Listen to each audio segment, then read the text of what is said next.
আসলে বুঝতে কষ্ট হয়। কি বলবো?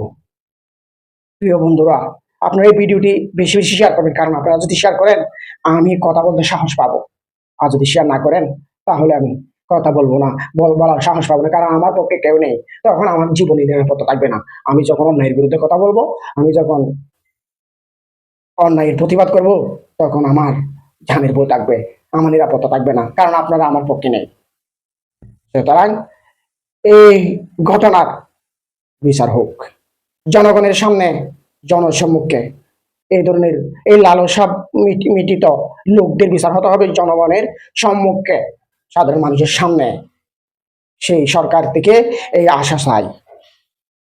আমি আশা করি এই বিচারটি যথাযথ হবে।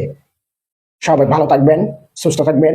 দেখি এই ঘটনার বিচার কিভাবে হয়।